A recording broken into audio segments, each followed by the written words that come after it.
वो कहते हैं ना कि जब फिल्म खतरनाक कर रही हो तो एक एक्स्ट्रा वीडियो बना लो, लेकिन फिल्म को प्रेज करना भूलो नहीं। जी हाँ, धुरंधर आज भी कुछ नया नहीं देखने को मिला है।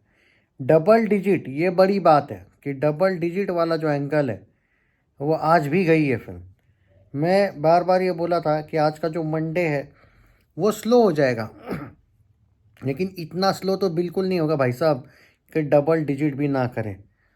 वैसे कार्तिक के फिल्म का तो आज इतना बुरा बैंड बजा है कि वो 1.5 करोड़ पे रुक गई है। मैंने बोला था करण जौहर गेम करेगा, इतना बुरा गेम किया कि डायरेक्ट डिज़ास्टर कर दिया। एवरेज वैवरेज तो भूल जाओ, फ्लॉप या डिज़ास्टर में से कुछ वर्डिक मिलेगा, ये हाल हुआ है।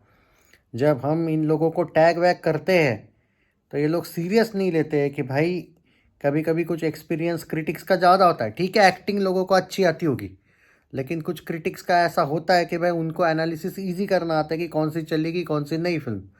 लेकिन इनको कमी लगती है ना कि कोई अगर तुमको सजेशन दे रहा है कि मत करो भाई रिलीज डेट चेंज, जो पहली रिलीज डेट थी वो बेटर थी। पर ठीक है, भुगतो अब, फिर ऐसा ही होता है घमंड। अभी एनीवेज धुरंधर के बात करते हैं। 11.25 करोड़ की अर्ली एस्टिमेट्स देखने को मिली है। मैंने ऑलरेडी बोला था 11-12 करोड़ ही देखने को मिलेगा, 20-15 वगैरह नहीं होगा मंडे।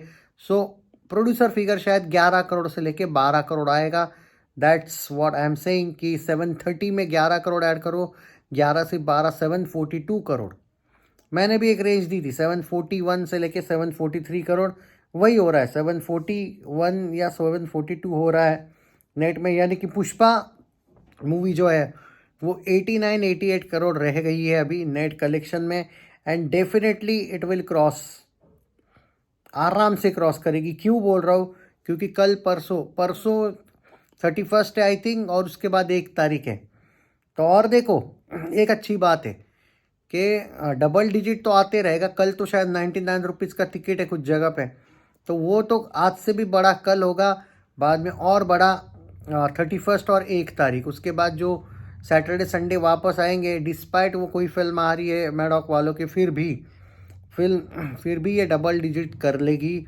बहुत ही जल्द आपको अगले वीक में आपको ये 850 करोड़ के करीब देखने को नेट में मिल जाएगी। 900 करोड़ नेट का मैं अभी नहीं कहना चाहता, मुझे नहीं लग रहा है, बट 850 करोड़ नेट भाई मजाक हलवा लग रहा है क्या? Outstanding collection.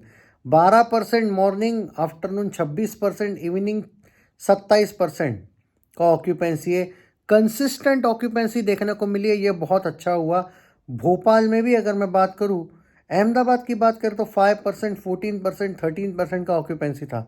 बेंगलुरु में 23%, 56%, 62%। यह ऑक्यूपेंसी कहना बहुत बड़ी बात है, इंपॉर्टेंट है, यह आपने समझना चाहिए। चेन्नई 27%, 35%, 37% ऑक्यूपेंसी था। बाय द वे आपको बता दूं कि लाइव सेशन अगर आज का देखा नहीं होगा तो बहुत इंटरेस्टिंग हुआ। छोटा सेशन है, ज़रूर देख लो, चैनल पे डाला है मैंने लाइव में या फिर पोस्ट में देख लो।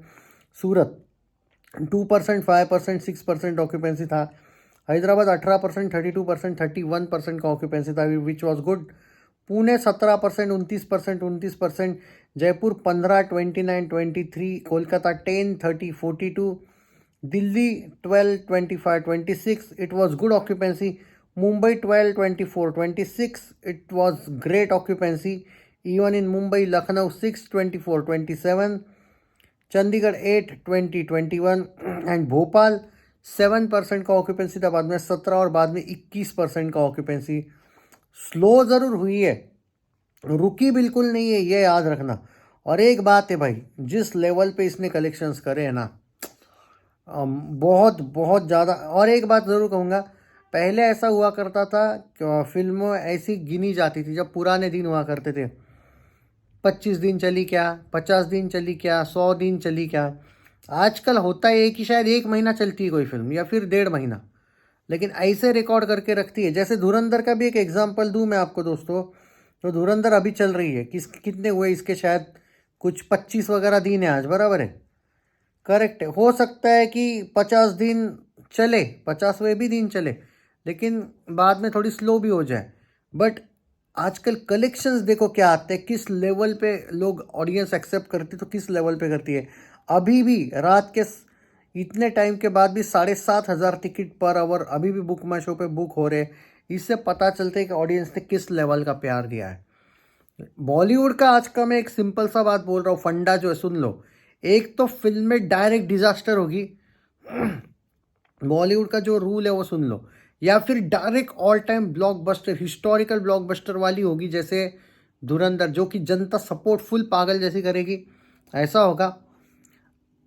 अब ना बॉलीवुड में हिट वाला क्राइटेरिया कम हुआ है। हिट या सुपर हिट वाला सिर्फ एवरेज होती है, फ्लॉप या डिजास्टर हो जाती है, या फिर डायरेक्ट ऑल टाइम ब्लॉकबस्टर हो जाती है। और इसका बेस्ट एग्जांपल दूँ कि 2019 से पहले जब कोविड वगैरह नहीं आया था, बॉलीवुड की कम से कम सारी ही फिल्में हिट होती थी। 80% फिल्में हिट होती थी, मतलब सक्सेसफुल होती थी, चाहे वो हिट हो, ब्लॉकबस्टर हो, सुपर हिट हो, एवरेज हो, ऑल टाइम ब्लॉकबस्टर हो, वर्डिक्ट। और 20% फ्लॉप या डिजास्टर होती थी। आज क्या हुआ है कि कम से कम 25 तक, 26 में और चीज़ें सुधरेगी मैं मानता हूँ। 2022 से 25 तक क्या हुआ है, डिजास्टर की लाइन लगी पड़ी है, फ्लॉप्स की लाइन लगी पड़ी है, एवरेज की भी थोड़ी बहुत लाइन लगी पड़ी है। हिट वाला क्राइटेरिया कम हुआ है, सुपर हिट हो जाती है कुछ फिल्में, या फिर ब्लॉकबस्टर या डायरेक्ट ऑल टाइम ब्लॉकबस्टर।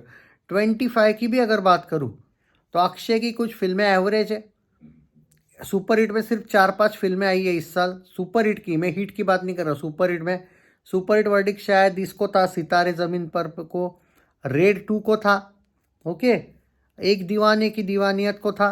मतलब बहुत कम फिल्मों को सुपर हिट वाला वर्डिक्ट था, बाकी डिजास्टर वाले थे। और कुछ ऑल टाइम ब्लॉकबस्टर जैसे धुरंधर, सैयारा या अछावा, ये ऑल टाइम ब्लॉकबस्टर डायरेक्ट इनको वर्डिक्ट था। मैं सिर्फ बॉलीवुड की बात कर रहा हूँ यहाँ पे। बाकी बड़ी बड़ी फिल्में डिजास्टर हुई है। दे दे प्यार दे 2 डिजास्टर, बागी 4 डिजास्टर, सनी संस्कारी डिजास्टर, तू मेरा मैं तेरी तू मेरी वॉट एवर जो नाम है वो डिजास्टर। बात यह है कि बहुत सी फिल्में डिजास्टर भी हुए, सिकंदर डिजास्टर, तो कुछ फिल्में जो सोची भी ना थी, सन ऑफ सरदार 2 डिजास्टर। तो ये जो एंगल हुआ है ना अभी, तो 26 में भी बॉलीवुड का ऐसे टाइप का होगा। इधर डायरेक्ट ऑल टाइम ब्लॉकबस्टर फिल्में होगी, या फिर बड़ी बड़ी फिल्में डायरेक्ट शायद डिजास्टर भी हो सकती है। हीट वाला जो एंगल है ना, हीट हो गई भाई फिल्म बहुत कम है। जैसे तेरे इश्क में इस साल हीट हुई, मतलब ना वो सुपर हिट हुई, ना वो ब्लॉकबस्टर, ना वो फ्लॉप, ना वो एवरेज हिट। थामा जैसी फिल्म भी एवरेज पे रह गई, बजट कम था इसलिए एक दीवाने की दीवानियत सुपर हिट ले ली, लेकिन वर्डिक्ट भले कलेक्शन में वो थामा से जाके ज़्यादा नहीं गई, लेकिन वर्डिक्ट में वो जीत गई सुपर हिट करके। तो बॉलीवुड थोड़ा अनप्रेडिक्टेबल ज़रूर हुआ है, लेकिन ये बात है कि हीट वाला एंगल कम हुआ है। आइदर फिल्में डायरेक्ट डिजास्टर जाने लगी है, या फिर एकदम ऑल टाइम ब्लॉकबस्टर। और कुछ ही फिल्में जो एवरेज जाती है, हिट तो कम हुआ है। फ्लॉप या सुपर हिट वाला भी एंगल वैसे कम, फ्लॉप वाला तो है एंगल अभी भी, सुपर हिट वाला भी एंगल ऐसे चुनिंदा 4-5 फिल्में होती है, वरना डायरेक्ट ब्लॉकबस्टर जाती है या फिर डायरेक्ट डिजास्टर जाती है। तो बॉलीवुड वालों ने सुधरना चाहिए ऐसा मुझे लगता है, मतलब पर्टिकुलरली मेन स्क्रिप्ट पे वर्क करना चाहिए ऐसा मुझे लगता है। आपको क्या लगता है ज़रूर बताइए। अगले साल बॉलीवुड की बहुत सी बड़ी बड़ी फिल्में आ रही है, होप करते हैं कि सारी चले, अच्छी खासी मोस्ट ऑफ द फिल्में चले, ऐसा मुझे चलनी चाहिए, ऐसा मेरा कहना है।